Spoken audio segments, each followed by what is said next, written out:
Awesome, and welcome back to the Off the Clock Show. Joined again with Shawn Gervais from OrbisX CRM and Marshall Hill from Pints and Polishing Podcast, as well as Hyper Clean Car Care Products. How you doing, man? Cheers. Yeah, salut. Cheers. I'm drinking. Mystery beer's flat. Mm. It is flat. Well, how old is the mystery beer, though? I don't know. It's a mystery. It's a mystery. You know, it's But funny. it would I be do it to one myself from. too, though. I mean, it's one that I brewed, so that's why it's mystery. We'd found these Okay. old growlers of beer just randomly, and I was like, oh yeah. Yeah, nice. So I thought I tried one on your episodes like months ago, and then Yeah, I it's the think same so. group that's just been sitting in the fridge. So No shit. Yeah. yeah, I was like, I got two last cold snaps, and it's like, I'm gonna need a mystery beer. Yeah, 100%. How long do those last, by the way? Like home brews? Great question. Yeah, fair enough. Fair enough. Yeah, you know it's funny. I don't do it anymore, but I used to make wine. But I went to one of these places where, like they store it for you. They do like you're bottling it yourself, and you go there and you're doing the whole process with them, except for well, actually no, sorry, they do part of the process except for the one part, which is where they add in certain ingredients because by law they can't do it if you're like brewing yourself, kind of thing, you know. So anyway, I used to make wine. And I got some whites and some reds, and then someone had asked me, they're like, well, how long do these last for? And I was like, fuck, I really don't know. And it just so happened I ran out of labels on the last batch. So I've still got, like, I don't know, I think there's like 13 bottles left or something of red. It's been there a while. It's been there a little while, you know? I'm surprised. okay. I'm surprised we're at this conversation, Shawn. Ah, If you're a wine guy, Yeah. wine supposed to Yeah. be better with age, right? Like they say about a woman, she's finer with age, right? Like, with age. Yeah, well, that's why my wife is older than me, but you know, significantly. It's only 5 months, but yeah, I always razz her. But you know, it's one of those things. Though it depends. It depends on the process, the storage. Like, there's a lot that goes into it. Depends on the ingredients. Depends on, like, there's a lot of stuff that goes into it. I think these ones are good for a shelf life of 3 to 12 months. I think. Yeah, it's not long, and after that they start to go more on the vinegary side. But I'll find out because one of them for sure is at least 8 months old. So I'll find out. But I do know I had a bottle maybe 2 months ago, and I kind of had a headache after drinking it. So I think that's why I haven't drank the other bottles. But See, Yeah. because even like the store-bought wines, even those, I've found that if you buy an old, I shared in different episodes a long time ago, we were finding these, it is what it is, wine from Sam's, all right, right? Because we were going through trying different stuff, like, well, let's see what it is. Like, and we tried some. There was one brand called Joel Gotti, Gotti. okay. We were like, hey, this is pretty good, actually. It was only $13. It's Yeah, cheap, great. You know, Yeah. we can drink this. That's fine. hell yeah. Then we got another bottle. Not as good. Okay. Found out that they had this random labels somewhere 2025, I think, or something, or one or something. I don't remember. And then they had the 2019 or something. We were getting, and we keep finding, and you could go through at this Sam's, only at this one Sam's that we find. So the last one, I had 2 cases of where I was picking out the ones with the older label. Like, those are the good ones. Because it drank like a $30 bottle of wine. Like Beautiful, yeah. Yeah, but not anymore. I can't find them anymore. So Oh, damn, you drank them all. You know, there was one brand that it was the same thing for us. I think it was called Rojo or something. It's from Spain, and it was just phenomenal. But it was only the 1 year. Then we went back one time, and that year no longer produced. And the next one, I think it was like 2 or 3 years after the first one that we had. And we were drinking it like a whole summer. That was like our go-to wine. The last bottle around August, end of August, it was just horrible. It was horrible. Anyway, that was the last bottle of red wine my wife's had in probably 3-4 years now. She switched to white after that, and it was just, she's like, I can't do it anymore. Massive headache, migraine the next day. Like, it was even the taste, like, it just I don't know. my weird hack: Yeah. red wine. Get you some coconut water. Yeah, coconut water, man, it is phenomenal. But I have a weird thing though. Okay, so some people they like coconut water where there's no pulp or whatever, like pieces, no chunks, I guess they're called, and other people like it has to have the chunks. So are you either I'm way? a I'm an either or guy. I'm an either or guy. He goes both ways, folks. Whoa, whoa, Whoa, whoa, whoa. whoa. Fair enough, but No, yeah, I it's don't go both ways. it'll go both ways. Yeah, like just to clarify, that's it. So when I make the snippets for like TikTok and Instagram, Yeah, that's, yeah, yeah, there's no 100% there. yeah. No, he goes both ways. Yeah, so yeah, me, I'm the same. Like me, orange juice, for example, I don't mind if it has pulp, but not too much pulp. But like I don't mind pulp. But some people, they like my wife. If it has pulp in it, she's sending me back to the grocery store. And it's one of those things. I don't know. Me, I like it because I know it's probably not even like 100% real, but I know this like it feels more real to me, more natural. Like if I was to juice oranges, like there's gonna be some pulp in there. So it's to me, it's like yeah. But oh man, speaking of that, one time we went on a trip.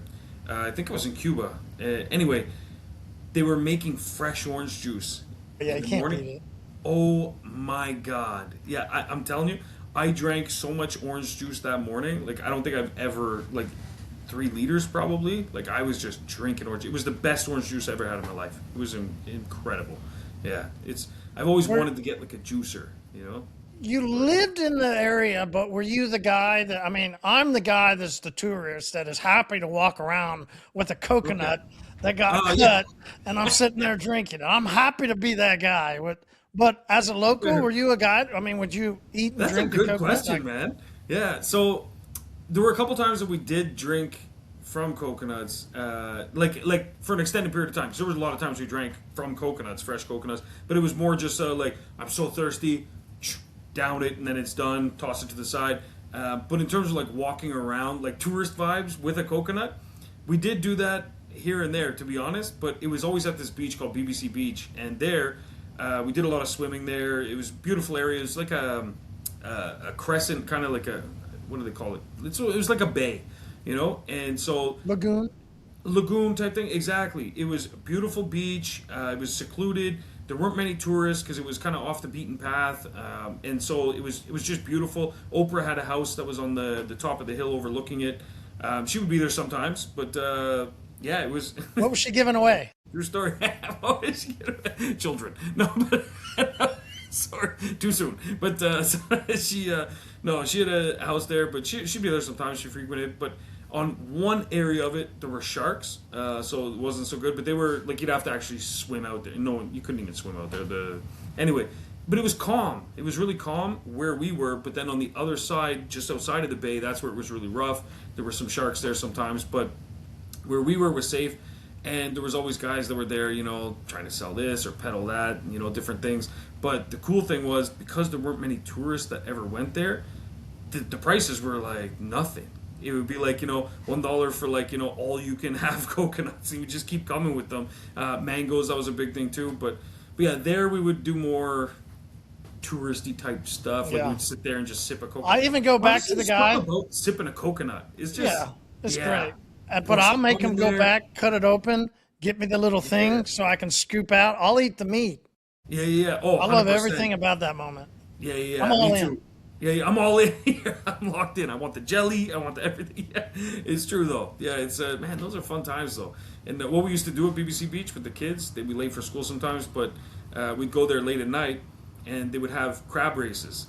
And so they'd have a bunch of circles drawn, and then they'd have the crabs, and they would race. But there was a little trick. Sometimes there were tourists staying at the nearby hotel, and they would come, and you could just gamble and bet. And so they would place their bets. And what we would do is we would take a little hot sauce, and you put it on the bottom of your finger, and then you go and you trying to choose a crab. You're like, oh, I think I like this one, and you touch the bottom of him. He would scurry to water, and so he's just like running out of the circle, and then you'd win, of course, But yeah, it was a little trick we used to do. you know, won a lot of money, taught the kids some good life lessons about hustling. Life is to be lived, man. But yeah, but those were my coconut days. Yeah, that was yeah. Now I just drink coconut rum when I'm here. Actually, I'm drinking tequila right now, but gets the job done. It's been a So week. how's everything up there since you guys took your defeat? I knew that was gonna come up. Jesus, I mean, things you things have running been for the somber. razors? You guys Things have been jumping off of somber. hills? What's going on? Yeah, no. The only thing that made it easier for us to digest was that the gas prices are now so high that people have a new enemy. And so that's the only Who is saving that grace. enemy? I wonder because here it depends. Some are blaming somebody that's in office, and other people are talking about the war. So I'm not sure. What do people say up there? Yeah, people up here. Yeah, that's a good point. Well, there's a lot of blame towards our neighbors to the south. There's a lot of blame. But then we honestly we have a whole nother like sector of the community, the ones that, in my opinion, are less emotional and reactionary and actually just like myself, for example. I don't follow geopolitics to that level. I'm just not really like political in that aspect. However, I do think it's important. I live on a planet. It's important to understand some of the the goings on and stuff like that. Uh, so much for me is like it's just middlemen. Like it's kind of like diamond trade. They set up a mine. They start mining a bunch of diamonds. They're getting for dirt cheap. Their goal is to get as many diamonds as possible, but they still have to create it as a scarce resource. So you don't flood the market. You don't let people know what your inventory is. So you just hoard it. And especially when it's something that doesn't really go bad necessarily or not that fast, you can say, oh, yeah, there's this going on, and so because of that, like we're having, accessibility issues or transportation issues, logistic problems, whatever. I don't know. It's all a big shell game, I think. So there's a whole sector though of Canada that feels this way as well. But then you get the people that are like, oh, it's the orange man. That's what they all say. It's like it's the guy down south, and it's nuts, man. I don't know. So how are we dealing with the defeat? I mean, those are two blows back to back, right? It is, man, and it's Losing been hockey, your national pastime, and yeah. then have to pay more gas prices. I mean, that's Yeah, it is back to back, and then followed by everything else. That's it's been a challenging year for us Canucks, but we're survivors. We're thriving, and aside from that, though, I will say honestly, like business wise, hasn't been like a I don't know. Like I've been hearing a lot of stories. I'm sure you've been hearing a lot of stories too. I haven't really experienced the same, and maybe there's a delay. Like maybe the wave is coming. I don't know, but I haven't really seen any drastic changes or any cause for concern in people's purchasing habits or spending patterns.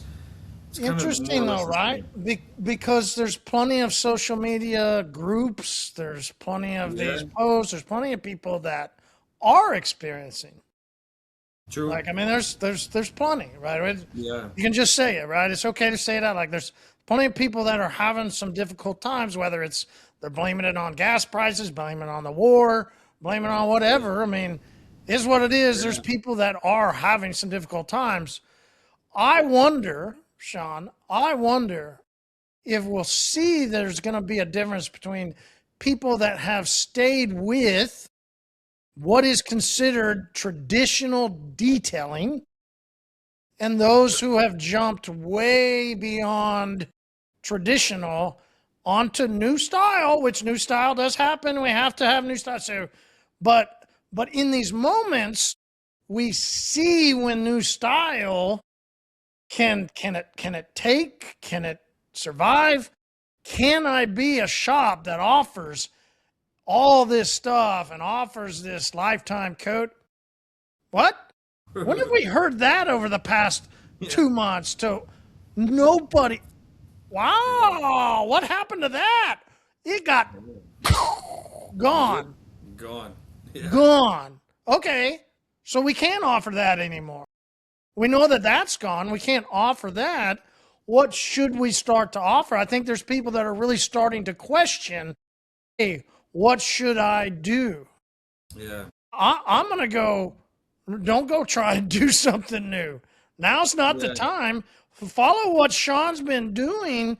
And of course, you said you do tint, all good. You do some stuff, but you're But heavy our bread and in butter. Yeah, detailing, 100%. straight Yeah, detailing. And then I bet you sell a lot more 1 year esque type coatings than you 100%. do 5, 7, lifetime. Let's Yeah, go. lifetime. No. Let's go. Yeah, and you know what it is for us? You're absolutely right. And to me, it's people have lost the like they've stopped putting value on volume, and volume is one of those things that can, when there's good times, you just do more volume, and when there's bad times, your volume is your safety net.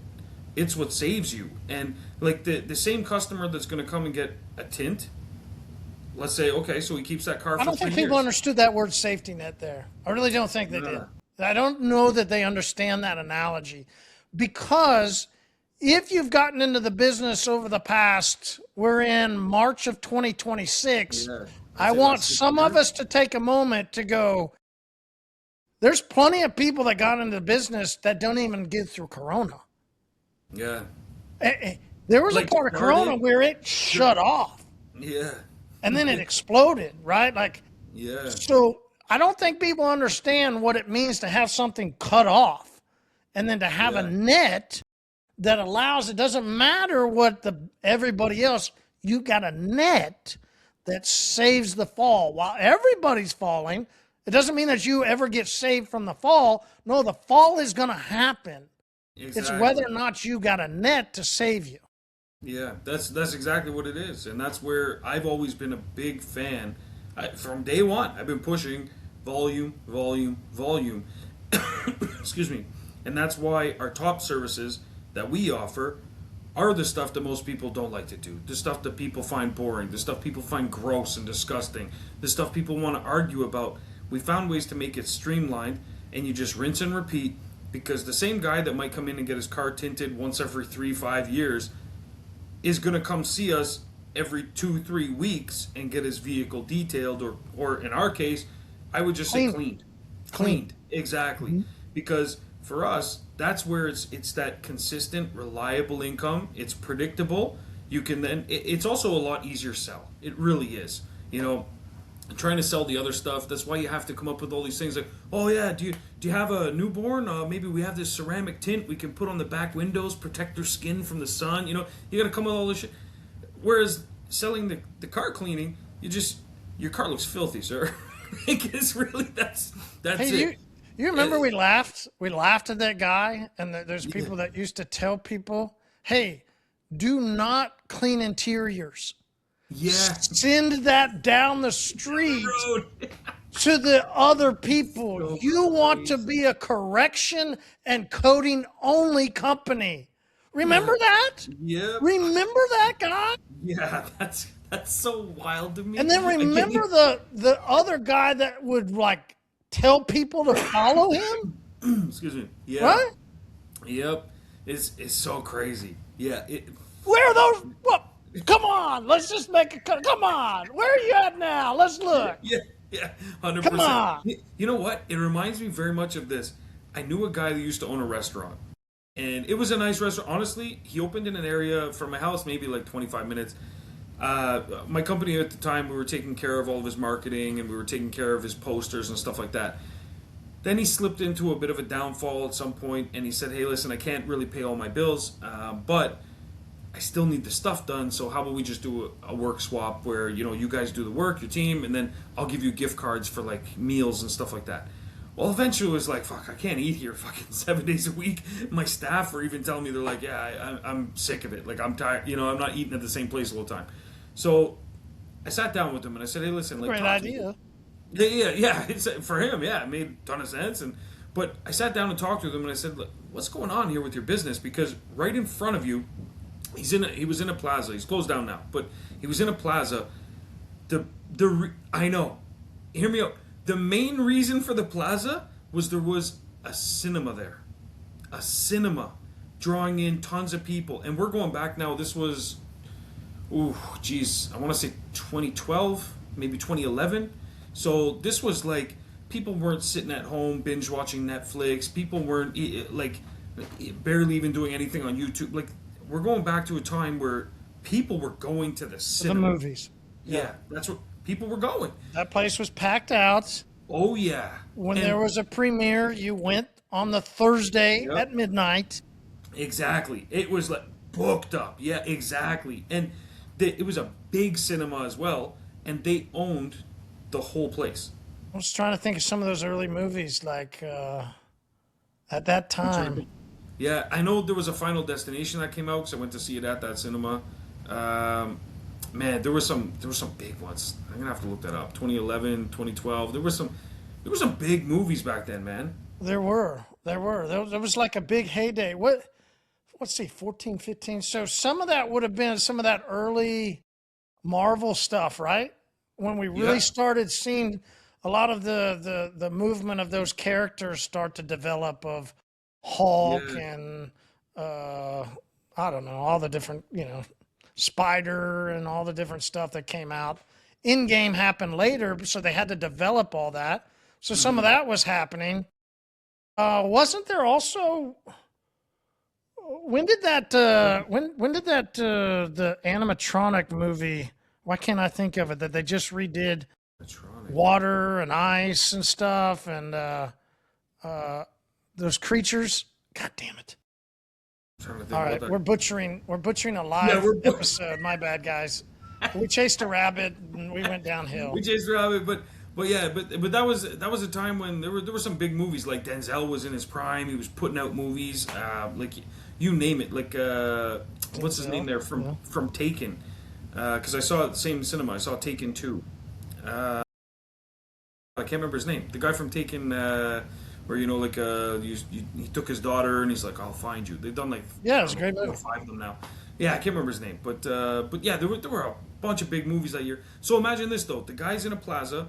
Now there were two other restaurants in the same plaza. One Chinese takeout. Okay, so if you're going to a movie, maybe you hit it up because you're just like, I just need some food quick. You're not probably sitting down to eat if you're looking to take a date out, dinner and a movie kind of thing. Maybe not, right? The other one was a chain. He had his own restaurant, unique thing. It was called Rare. Steakhouse, oysters, that kind of stuff. It was more upscale vibe. Now, right down the road from him was our stadium where they played the NHL games. So you got all these hockey players, their wives, everything. Like it was perfect location in my opinion. Okay, he got a good deal on the rent. He signed a nice 10-year lease. He had a good deal going. There was a big space right in front of him, in front of his patio, and I told him, I said, you need to talk to the landlord and you need to see if you can just rent that space and do like a pop-up thing or something. And he said, yeah, I don't want to do anything there. I said, it's not about that thing making money. It's about keeping some other big fucking chain from opening up right outside your door and just crushing you. And I said, the second thing you need to do, because this was my consult with him, I said, second thing, work out a deal with the movie theater. Something where either they bring in a stub to you after the movie and they get something, or before the movie, if they come to see you and they purchase this, then they get a discount on the tickets or something. Even if it means you just pre-purchase, like, hey, I need 200 tickets, and you buy that every week, and then you work on pushing something. You got to do something with the movie theater. He told me, nah, that sounds more like it's something for the Chinese restaurant down the road. That sounds more like it's something for the other place, the chain, or whatever. So Snooze, you lose. I went to see the Chinese restaurant. And I said, hey, I just pitched this to the guy down the road. He said it's not for him, but he thinks it might be a good fit for you. Left there, I went to the chain, and I said, hey, you might have to get this approved by head office, but if you have some leeway, there might be an opportunity for you to do this as well. So I pitched it to them. Both of them got deals done with the movie theater. Both of them started crushing it. And I remember thinking to myself, I'm like, this is crazy. And anytime we've talked about send the interiors down the road, that's what I think about, is where it's like, this guy felt like, oh, I've got a high class establishment here. The movies, that's beneath me. That's not my clientele. He wanted to go after like movie stars and shit like that. And I'm like, bro, no. Go after the everyday person that wants to impress their wife. Those are the ones that are going to open up their wallets. The movie theater, if he the movie star, if he does come in here, or the hockey player, he's going to want some shit comped. He's going to be like, do you know who I am? I'm the captain for such and such team. Like, da da da. I'm the reason people are coming here, or some bullshit. Like he he's not spending, and maybe he is spending, maybe he's a nice guy. But my point is, the people that are coming day to day, though, those are the people that you want. Like, not this one-off guy that plays here, 2 games every year. Like, that's not your clientele. It might be good for prestige, might make you feel warm and fuzzy, but like, business is not about what satisfies you. It's about what satisfies the customer. And that's where a lot of people, as we were talking about before we jumped on, we had like an episode before an episode, as we usually do. And I was talking about like doing the boring. The boring is where the money is. And a lot of people don't want to do that. They don't want to do the gross. They don't want to do the boring. They don't want to do the stuff that makes I'm an artist. I'm not a car wash, And so they don't want to do that kind of shit. But like, there's a ton of money there. The bulk of this industry is there, in my opinion. And the bulk of your security. Security as well. Yeah. Because, like, y'all don't realize under the covers what some of the biggest names actually do. 100%. And that's where, like, at our shop, like I said, with everything that's going on in the world, I haven't really seen a difference personally in people's spending patterns and people's purchase habits, because we'll clean your whole car, regardless of how dirty it looks, for $145. And a lot of people look at that and be like, Jesus, no, I have different mess levels that are going to impact the price. And no, if there's pet hair in the back seat and the front seat, it's going to be this price and this price. Yeah, and don't get me wrong, I'm the king of upsells. As I mentioned, I love upsells. But I do believe there needs to be a core service that's all-encompassing, that's not confusing, and doesn't seem like you're nickel and diming the customer. Just give them that service. They want their car clean. They want their interior to look like brand new to some degree. And I say to some degree because that's an important point. They're not expecting, I want this to look like no one's ever been in the car. They want this to just look a lot cleaner than it is right now without them doing the work. But then there are other things you can sell them, enhancements, and that's where you're absolutely right. Selling a 1-year coating, perfect upsell. Selling a lifetime coating to that customer, that's going to push them away, and they will go to the guy down the road because I don't want a lifetime coating. Just clean my friggin' car, please. You'll do it if you believe in it, right? Something I've said over and over, if you believe in it, you'll recommend it to the customer, right? 100%. If the customer has a need, and the customer need can be fulfilled by you, and you believe you can fulfill it, then you will offer them the upsell. Case in point, to somebody's listening to these episodes and told me they listen, and recently was on a phone call, and he had an order in, and he said, but this customer just upgraded, right? Okay, hey man, do you want to wait? The guy hadn't paid yet. He was telling me he was upgraded. Like, do you want to wait? I could get it on your order right now. Yeah. Right? Then there was something, hey man, I can get it on your order. Do you want to go ahead and put it in? And he told me, he goes, man, Marshall, you're the upsell guy. Great job. I was like, okay. Wasn't even really trying to upsell. I just knew my customer had a need. Yeah. He really did. And I could get him to go ahead and get it handled, which is many times in sales what you need to do. Not only with him, I learned that in the dealership. I learned that when I would make sales calls everywhere. If your customer can understand that they have a need, it's your duty. It's almost like you've put your hand over the Bible, right? Yeah. Like, I mean, it's like your sworn duty as a salesman at that point in time to give them something to solve their problem. Yeah. 100%. Everybody that hates sales, listen, you just got the best scapegoat of ever. I didn't like sales. I didn't like the image of being a used car salesman with the curly, sleek back hair. And I'm like, hey, I hated that, but I had to go in their world. The only way to go into that world and really to prove that you're not just like them is to have a viable solution once you figure out what their needs are. Yeah. Very simple 100%. sales.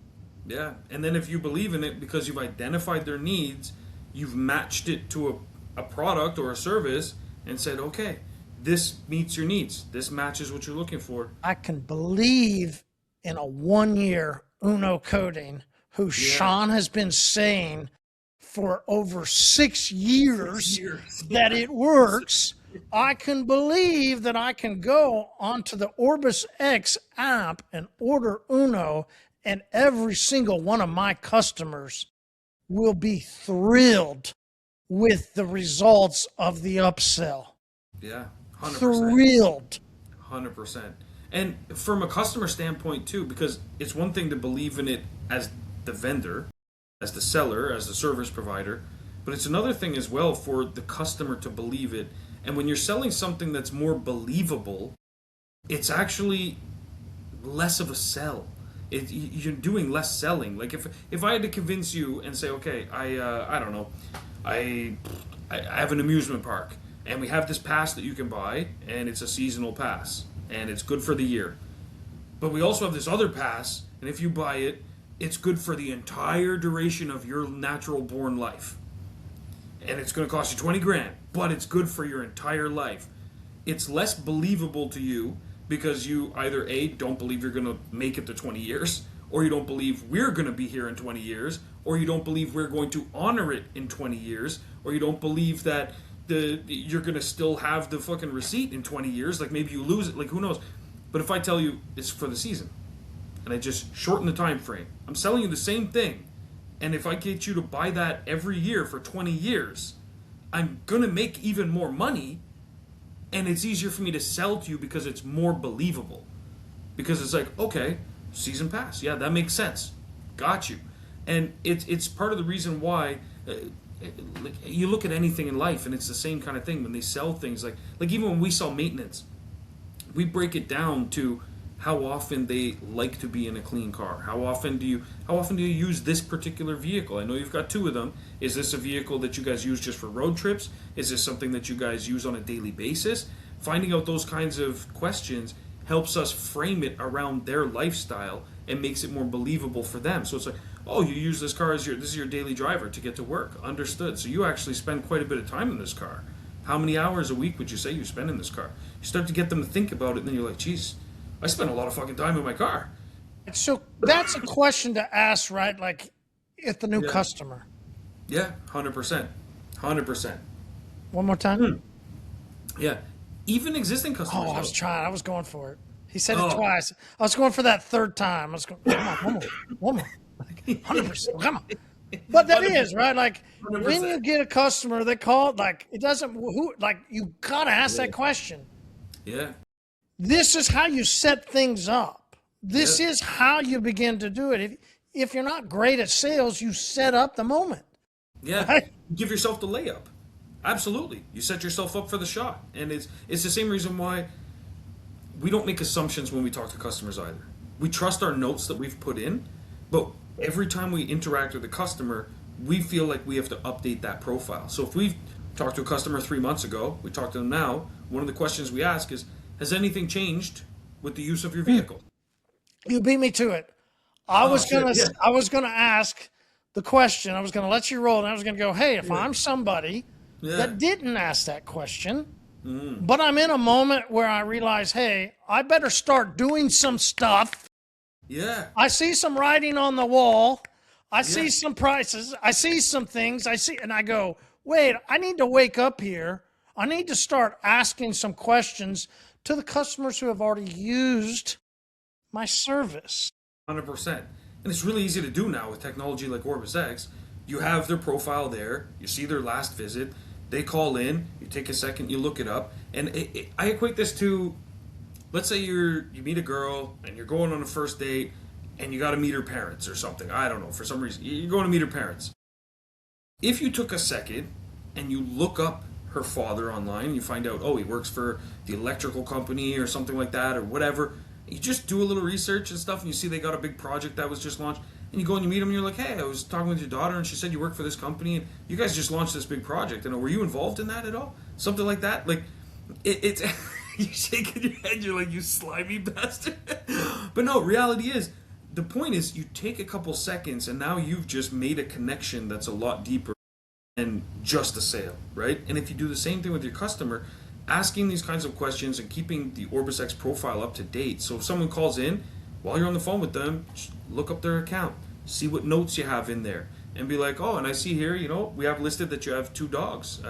So did you guys add a 3rd dog by any chance? I know sometimes people, they do some crazy thing. Oh no, we still have the same 2 dogs, and Let's that's say I didn't even put fantastic. those notes in. Yeah, Let's say I'm an OrbisX user yeah, and I won't put people on the spot. I won't ask you the percentage yeah. because I'm sure there's a pretty good There's a chunk of box. percentage of people that have not put in their information for the customers. Is this where I can use Luna? How is there any way I can like reverse time? I mean, what am I doing here? Or is it just now I've got to I got to pick up the phone and make calls? Can I send something? I don't know. Yeah. What are some ways that if I go, shit, Yeah, it's like I'm not doing this or not doing that, and there are ways of automating this within OrbisX 100%. But one of the most interesting ways I think that's coming is we have an integration with Magic Voice. So one of our OrbisX members has actually been working alongside us and launched a new thing called Magic Voice.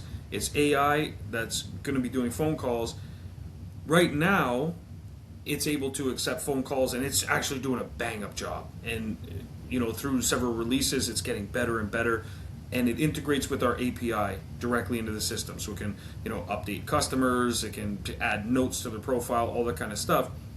What's coming down the pipeline is going to be things like check-ins. So just random check-in with a customer to say like, hey, it's been 3 months since we last saw you. Has anything changed with your needs? Whatever, to run through a script and stuff.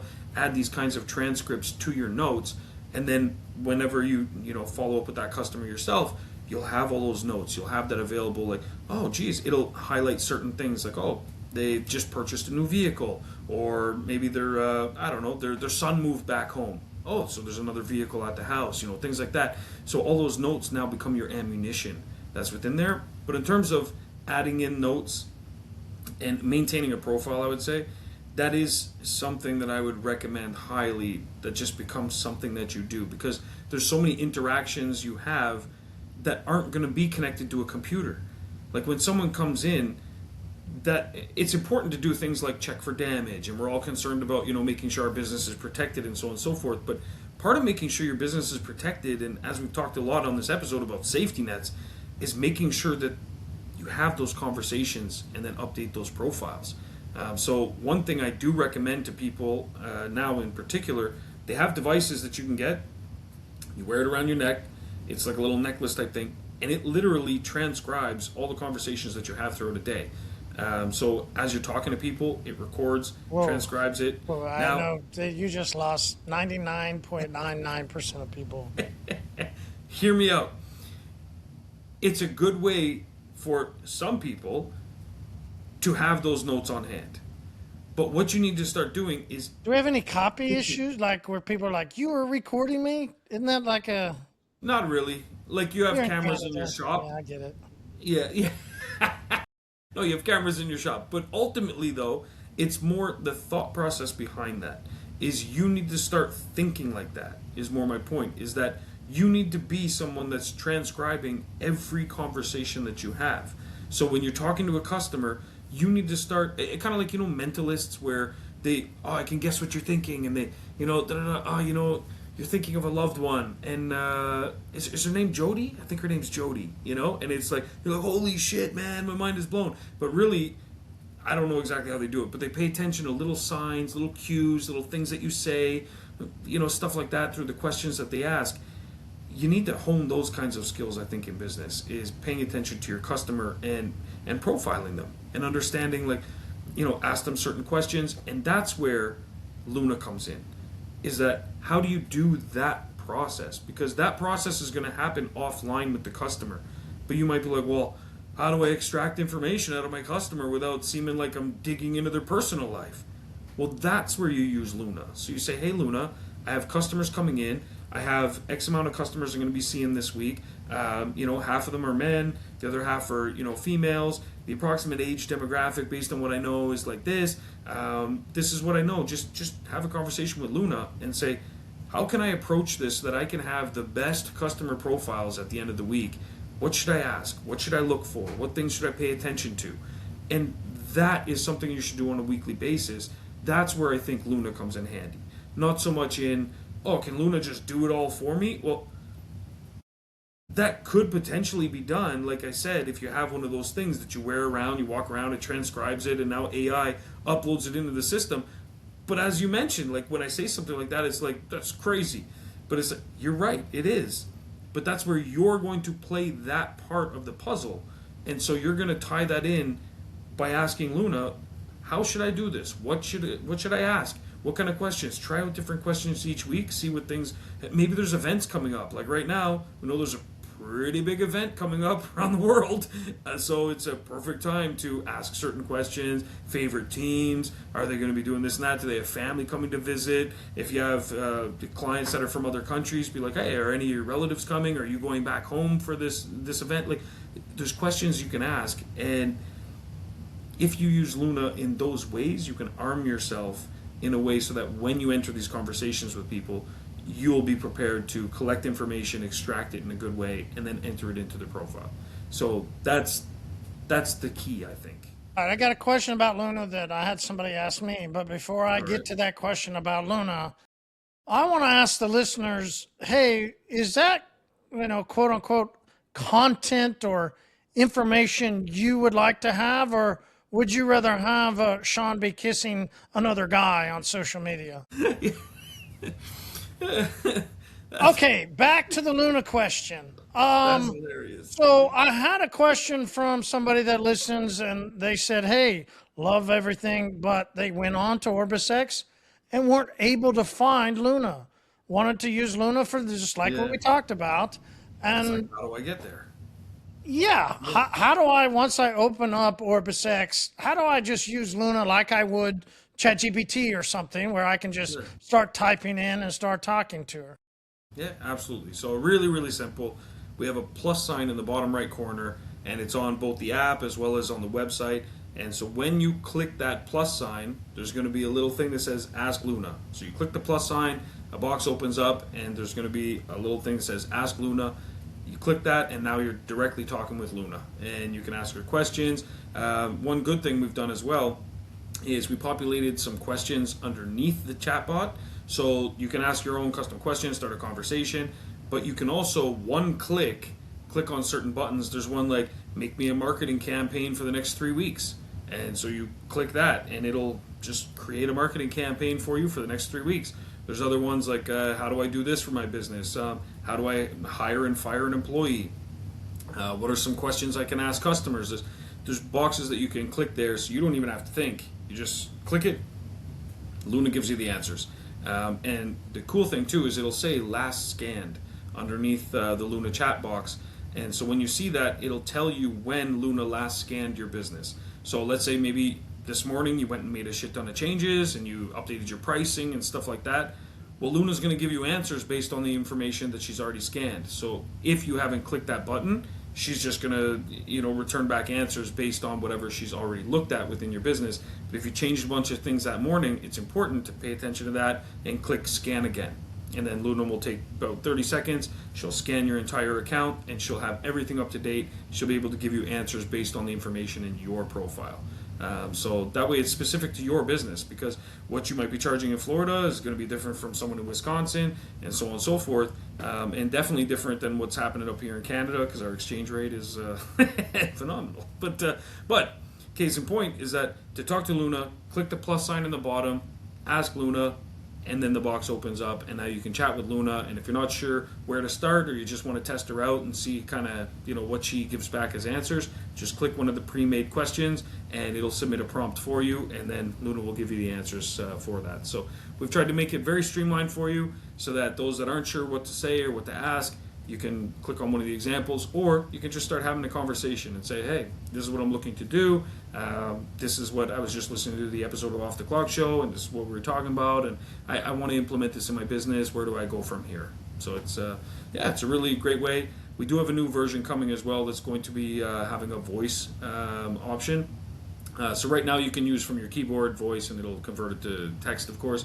But we have one that's going to be more conversational based, and it's part of our new update, which is pretty cool, where instead of making an invoice or making an estimate, you can just say, you can do it all by voice. You can say, hey, I want to make an estimate for Marshall, add this line item, add a 1-year Uno ceramic coating, add this, pitch this kind of an upsell, and I want you to set the expiration date to 2 months from now, and put an early bird offer on there. Like if they sign this within 3 days, they get 10% off, and it'll just create the whole estimate for you. Send it off to them, and you'll get that accepted. So when does that come? Yeah, I know, right? So that's in the works right now. It will be coming 2026, and so it's pretty exciting. And it won't be just for estimates and invoices. It's going to be for other things as well. Hey, make me an appointment. But also, we're working on a front end version. I know we're launching Booking Form 2 within the next 2 weeks, but Booking Form 3 is already in the works, and it's going to be voice related, where customers will have an option. I want to book an appointment by clicking a bunch of form fields, or I would like to book by voice, and they'll be able to just talk and say, my car's pretty dirty, I want to get it, clean, da-da-da.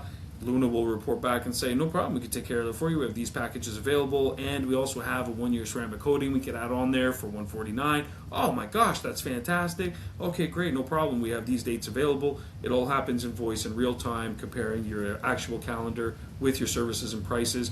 When the customer's ready, Luna just books them in, adds it to the calendar, sends you a notice, creates an invoice for a deposit link, sends it to the customer, basically does it all for you. And so that's where we're going, because that is the future. The future is going to be voice, especially with new wearable tech. I've been playing around with a lot of glasses, different VR things. I just got the Vitour ones. They're amazing. I have 3 huge, 50-inch screens in front of me, which is pretty awesome when I put those on.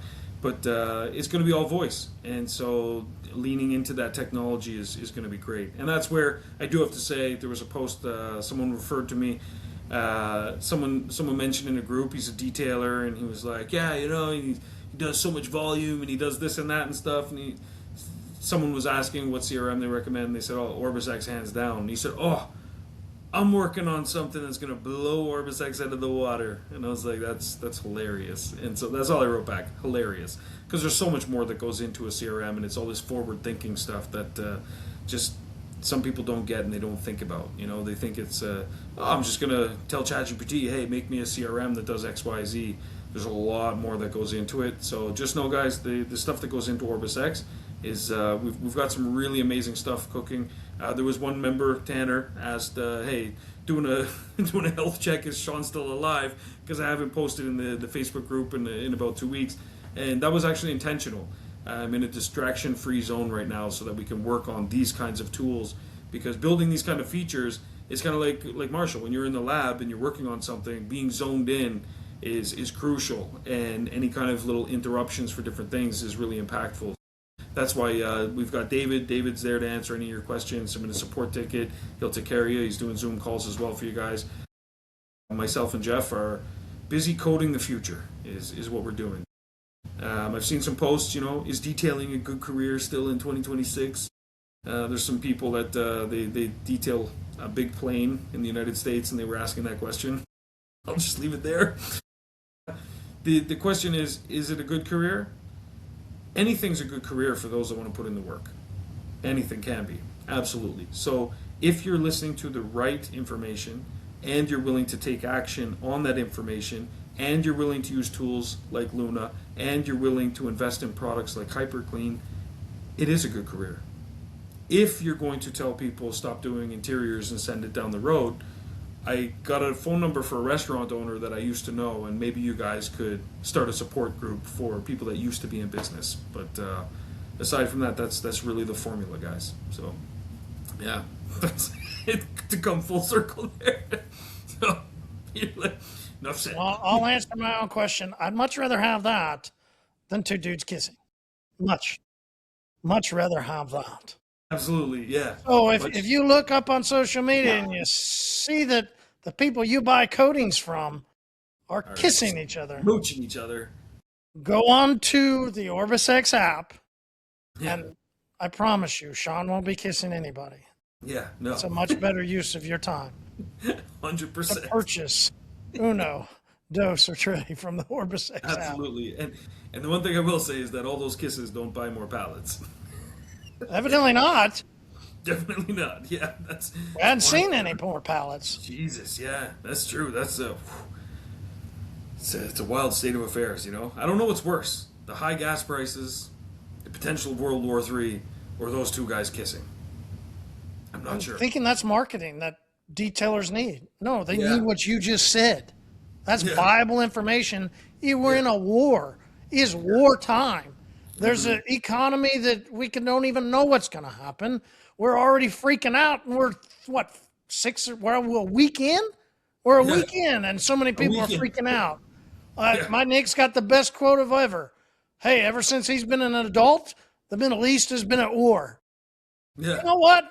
I think since the U.S. has been created, you know what? I could go back to a book that was written about that time, and they were at war and prophesied that they will forever be at war. At war. Yep. Okay. Here we are, 2026, still at war. If you weren't in business pre-corona, hey, a war happened, just different war. A war happened here. People shut down. There was a trainer that told people, close your doors and go for a hike. Right. But now he's parading around that he's just like, I've been around. Okay, whatever. I'm not even going there. Okay. It's war. People are failing right and left. Their dreams are dying. It's the same as we talk about when we talk about migration, right? The war's happening of getting eaten. Yeah. Yeah. It's happening. That's the war. There's different types of casualties. There's different types of wars. There's levels to this. And you're going to complain about gas prices? Okay. You're going to go to the Walmart and buy the cheapest stuff or the part. Okay. You're going to do this. Okay. See ya. I do empathize because I struggled. So I empathize with people. But I stopped my empathy the same as the guy that came from Brazil on his bike and got to the river and had to watch people die and then turn around and keep walking. I empathize. And at the same time, I go, hey, I've been putting out content since 2017. Shawn's been putting out content with me every week for 6+ years. Don't tell me there's not information. Don't give me any excuses. It's on you. And it's on you if your business is not growing, because I've got orders coming in every day from our customers killing it with Uno. Killing it. This hasn't affected them one bit. Yeah. And they are just constantly, steadily, year over year, month over month, climbing. Yeah. Climbing. One piece by one piece, not affected by anybody else, but just staying with it and climbing. Yeah. Absolutely. So, go to the OrbisX. Start. You've heard us talk about it. You've heard Shawn talk about it. Start. Ask Luna how you can do this and start. Yeah, just work the plan, work the list. Absolutely. And you'll survive the war. That's what'll happen. You'll win the war because you're going to win the battles. That's how you win a war, is all those little mini battles. And that's part of it. So go. The fact that you have this available, to me, is like when armies introduce like a new ballistic missile or drones and all this kind of stuff. It's like that's the technological upgrade that you have available, both with products and with technology and with mentality as well, because that's what the podcast is about. We're trying to help you evolve and climb by changing your mentality and seeing things in a different way. That's why we try and share our expertise on certain things and our perspectives, I would say. More so than expertise is perspectives. Because if you change your perspectives, because there's a lot of people, I hate when everyone nowadays is fucking expert and everybody, oh yeah, I ran my business for 3 years and now I'm doing consulting and I'm opening a fucking marketing agency and everything. And it's like, what happened to the business though? Like, I don't understand. Like, so you just close down? Like, oh, okay, but you're a guru. Got it. So it's more than that. It's the perspective, and you have to understand that we'll give you the ideas, the perspective, and the motivation, but ultimately that's why we keep recommending use Luna, is plug your ideas into there and generate yourself a plan and execute that plan. That's the next step, 100%. The AI knows your account, knows your business, knows what you need to do, and get familiar with it. Click the little plus sign in the bottom right, click Ask Luna, start the conversation today, and start the action plan tomorrow. That's the formula. Cheers, man. Appreciate you as always. Guys, stay tuned also for Pints of Polishing Podcast, and we'll see you on the other side. And don't forget, click to order within OrbisX. Very, very simple. You just go to your dashboard, click Hyper Clean, you can order Uno, and you can become resilient against anything, whether it's war, famine, high gas prices, fucking, you name it. Bud Light changing their marketing campaigns. It doesn't matter what it is, you will survive it. It's true. But yeah, we will thrive and we will climb. See you guys on the other side. Cheers, man.